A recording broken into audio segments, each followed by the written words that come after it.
Hi, hello, வணக்கம். இது உங்கள் கிராண்ட்மாஸ் கிச்சன். ஸோ இதில் பார்த்தீங்கன்னா இந்த மீன் குழம்பு தான். அடிக்கடி வீடியோ போட்டிருக்கேன். இது கொஞ்சம் டிஃப்ரெண்ட்டாக பண்ணுறேன்.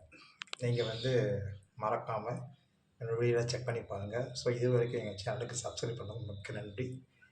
ஸோ இனிமேலும் வீடியோ தொடர்ச்சியாக பாருங்கள். ஏன்னா ஊடலை சில டிப்ஸ்லாம் தருவோம். அது உங்களுக்கு யூஸ்ஃபுல்லாக இருக்கும். அதனால் வீடியோ பாருங்கள், ஸ்கிப் பண்ணாமல் பாருங்கள். ரொம்ப யூஸ்ஃபுல்லாக இருக்கும். வீடியோ மற்றவங்களுக்கு ஷேர் பண்ணுங்கள், கமெண்ட் பண்ணுங்கள். ஸோ கமெண்ட் பண்ண மறந்துடாதீங்க. உங்கள் கமெண்ட்டு தான் எங்கள் வளர்ச்சிக்கு உதவும். வாங்க அந்த மீன் குழம்பு தேவையான பொருளாக பார்த்துருவோம். பாருங்கள் நெத்திலி மீன் ரொம்ப சின்ன சைஸ் தான் ஆக்சுவலாக. இது நல்லா வாஷ் பண்ணி வச்சுருக்கேன். அடுத்து பார்த்திங்கன்னா இது பார்த்திங்கன்னா மாங்காய் தாளிப்பு உலகம். இது தாளிப்பு உலகம் தான், நல்லாயிருக்கும். இருந்தால் போட்டுக்கலாம், இல்லைன்னா விட்டலாம். அடுத்து மசால் பொடி, நெக்ஸ்ட்டு பச்சை மிளகா, அவ்வளோதான், வேறு எதுவும் போடலை. ஸோ இது பார்த்திங்கன்னா அரிசி, புழுங்கல் அரிசி உங்கள்கிட்ட ரேஷன் அரிசி தான் பரவாயில்ல, சாதா தான் பரவாயில்ல. ஸோ புழுங்கல் அரிசி ஒரு கை, ஒரு கால் கை பார்த்திங்கன்னா உங்கள் கை சைஸ்க்கு பார்த்திங்கன்னா வெந்தயம், அப்புறம் ஒரு டீஸ்பூன் சீரகம், நெக்ஸ்ட்டு பார்த்திங்கன்னா கருவேப்பிலை எவ்வளோ நாள் சேர்த்துக்குங்க. இது நல்லாயிருக்கும். அந்த குழம்பு திக்னஸாக இருக்கும். அடுத்து தாளிப்பு பார்த்திங்கன்னா கடுகு, சோம்பு, அதுக்கடுத்து பார்த்திங்கன்னா வெந்தயம், அவ்வளோதான் போட்டிருக்கேன். ஸோ பார்த்திங்கன்னா நெக்ஸ்ட்டு மீன் குழம்பு பார்த்திங்கன்னா அடுத்த புளி இந்த சைஸ் தான். ஸோ இதெல்லாம் செய்யும்போது ரொம்ப பிகினர்ஸ் கூட ரொம்ப ஈஸியாக இருக்கும். ஸோ இது பார்த்திங்கன்னா பாறை மீன் 4 பீஸ் தான் வாங்கினேன். 4 பீஸாக வாங்கி இதை நல்லா வாஷ் பண்ணி போட்டிருக்கேன்.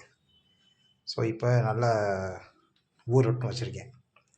அவ்வளோதான், செஞ்சிடலாமா? பார்க்கலாம்.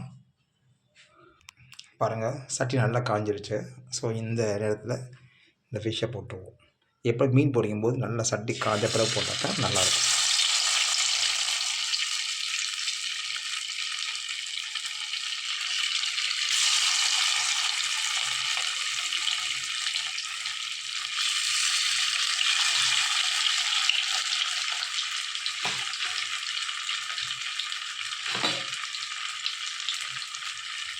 நீங்கள் வச்சிடலாமா?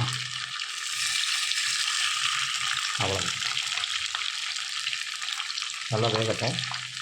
ஸோ அதுக்கு முன்னாடி ஒரு சின்ன டிப்ஸு, லெமன் ரைஸ் பண்ணும்போது பார்த்திங்கன்னா சாதம் லெமன் ரைஸ் தான் போட்டிருப்பாங்க. அதுக்கு ரொம்ப மசாலா லெமன் ரைஸ் போடும்போது ரொம்ப யூஸ்ஃபுல்லாக, செய்யும்போது யூஸ்ஃபுல்லாக, ரொம்ப உங்களுக்கு ரொம்ப டேஸ்டியாகவும் இருக்கும், ஈஸியாகவும் இருக்கும்.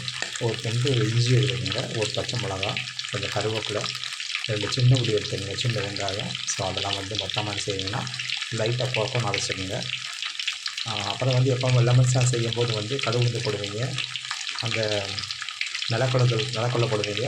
அதுக்கடுத்து நிலக்கடலை போட்டு கொஞ்சம் கடலைப்பருப்பு அது போட்டுக்கலாம்.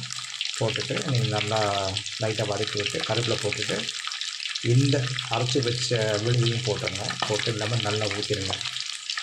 லெமன் நல்லா ஊற்றிட்டு இறக்கிடுங்க. மஞ்சள் போட்டுக்கோங்க, பெருங்காயத்தூள் போட்டுக்கோங்க. பூண்டு பார்த்திங்கன்னா இறக்கிட்டு தான் போகிறோம். அந்த லெமனை எப்பொழுதுமே ஊற்றின பிறகு நீங்கள் எல்லாம் போடுங்க, சூப்பராக இருக்கும். அதில் சாதம் சாப்பிட்டு பாருங்கள், செம்மையாக இருக்கும். தேவையான உப்பு சேர்த்துக்கோங்க. உப்பு தான் மறந்துடக்கூடாது. இங்கே பாருங்கள், நல்லா இருக்கு பாருங்கள். எப்போ காமிக்கிறேன் பாருங்கள், திரும்பி போட்டிருக்கேன்.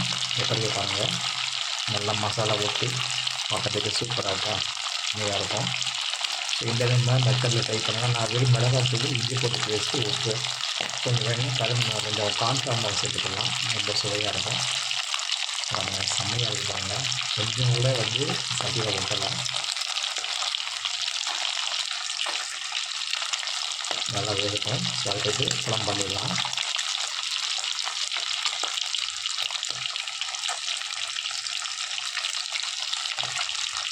ஸோ இந்த பொடி ரொம்ப யூஸ்ஃபுல்லானது. ஆமாம், இதுக்குன்னா பொடி குழம்பு, அதுக்கடுத்து பார்த்திங்கன்னா நம்ம வத்தல் குழம்பு, அதுக்கடுத்து நெக்ஸ்ட்டு பார்த்திங்கன்னா புளியோதரை. ஸோ அது செய்கிறதுக்குலாம் ரொம்ப பொடி இருக்குது. இது வீட்டில் மறக்காமல் செஞ்சு வைங்க. ஒரு 1 மந்த்துக்கு செஞ்சுக்கலாம். 1 மந்த்துக்கு வேணும் அப்படின்னா 2 கிலோ போடுங்க அளவு. ஓகேவா? இன்னும் கொஞ்சம் தெரிக்கும், அது தள்ளி நிற்கிற அளவில் பாருங்கள். சூப்பராக இருக்கா? செம்மையாக இருக்குது. இப்போ குழம்பு செஞ்சுருவோம். பாருங்கள், மீன் பொரிச்சிருக்கேன். மசாலா நல்லா ஒட்டமாக வந்திருக்கு. நெக்ஸ்ட்டு வந்து மீன் குழம்பு வச்சிடலாம். போட்டிருக்கேன்.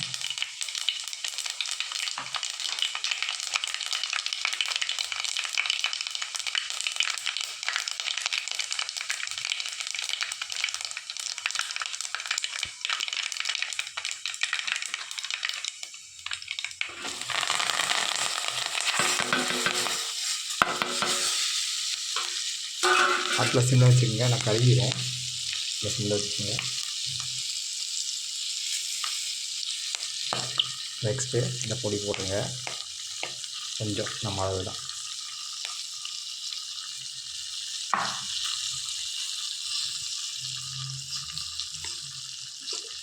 ஏன்னா பெருங்காயத்தூள் போட்டிருக்கேன், அதனால் கருகும். ஸோ அதனால் சூப்பராக வச்சுருக்கேன். குழம்பு பார்க்கும்போதே அமேசிங்காக இருக்கா. நெக்ஸ்ட்டு புளி ஊற்றிக்கிடலாம். பாருங்கள், மஞ்சப்பொடிலாம் போட்டாச்சு. ஸோ எல்லாமே மசாலாம் போட்டாச்சு. அரைச்ச விழுதுகள்லாம் போட்டாச்சு. நல்லா கொதி வரட்டும். எப்பொழுதுமே மீன் குழம்பு செய்யும்போது பார்த்திங்கன்னா வந்து நல்லா ஆறின பிறகு நீங்கள் மீன் எடுத்திங்கன்னா உடையாமல் இருக்கும். எந்த ஒரு மீன் குழம்பும் ஈஸியாக தான் இருக்கும். செய்யும்போது ஈஸி, அதை வந்து ஹேண்டில் பண்ணுறது ஈஸியாக தான் இருக்கும். ஸோ இது நல்லா கொதி வரட்டும். கொதி வரும்போது இதை போட்டுடலாம்.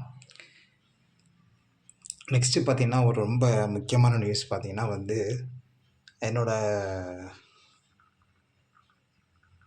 நல விரும்பி பார்த்திங்கன்னா வந்து நீங்கள் வந்து ஆக்சுவலாக வந்து சாதம் வந்து இதில் தான் வடிப்பேன். நான் சாதம் இதில் வடிப்பேன். ஸோ நீங்கள் சாதம் இதில் வடிக்காதீங்க, எனக்கு வந்து மறக்காமல் ஒரு சில்வர் பாத்திரம் வடிங்கன்னு சொன்னாங்க. அது நல்லாயிருக்கும்னு சொன்னாங்க. உங்களோட கிச்சனுக்கு வந்து ரொம்ப நல்லா இருக்கும்னாங்க. ஸோ அதுக்காண்டி நான் ஒரு பாத்திரம் வாங்கிட்டேன். பார்த்திங்கன்னா ரொம்ப அழகாக இருக்குது. இது சோறாக்கிடலாம். ஸோ அதுக்காண்டி தான் வந்து இந்த பாத்திரம் வாங்கினேன். அவங்களுக்கு ரொம்ப மிக்க நன்றி.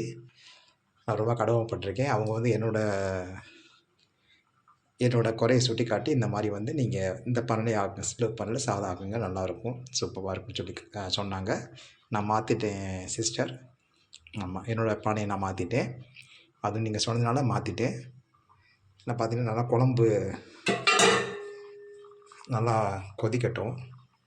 கொதித்த உடனே மைதா போட்டுடலாம், மீனை போட்டுடலாம்.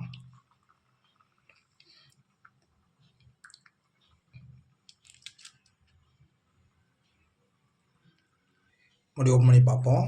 பாருங்கள், சூப்பராக இருக்கா குழம்பு. நல்ல வாடைங்க, செம்ம வாடை. நான் வந்து ரீஃபைன் எண்ணெய் தான் ஊற்றிருக்கேன். நீங்கள் வந்து பார்த்தீங்கன்னா நல்லெண்ணெய் ஊற்றிக்கலாம், நல்லாயிருக்கும். நான் வந்து ரீஃபைன் எண்ணெய் ஊற்றிட்டு லாஸ்ட்டில் ஃபினிஷ் பண்ணும்போது நல்லெண்ணெய் ஊற்றுவேன், நல்லாயிருக்கும்.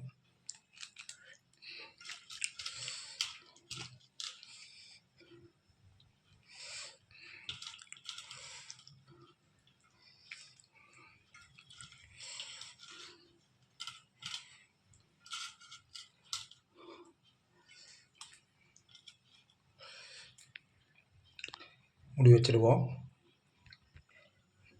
பாருங்கள், குழம்பு அழகாக கொதிக்குது, சூப்பராக இருக்குது, வாடை நல்லாயிருக்கும். அந்த தாளிப்பழம் சேர்க்கும்போது ரொம்ப சூப்பராக இருக்கும். ஸோ இதில் லாஸ்ட்டாக நல்லெண்ணெய் ஊற்றி இறக்கிடுங்க, அவ்வளோதான். நல்லா கொதிக்குது. கொதி வந்த பிறகு உடனே கரண்டி விட்டுறாதீங்க. ஸோ இது வந்து பார்த்திங்கன்னா சின்ன மீன் தான், உடனே உடஞ்சிரும். எந்த மீனாக இருந்தாலும் ஒரு 10 நிமிஷம் கழித்து அதை இறக்குனீங்கன்னா இறக்கும்போது குழம்பு மீன் உடஞ்சிருக்காது, ரொம்ப சூப்பராக இருக்கும். மீண்டும் அடுத்த வீடியோவில் சந்திப்போம். அதுவரை உங்களது விடைபெறுவது உங்கள் கிராண்ட் மாஸ்டர் டேனியல். பாய்.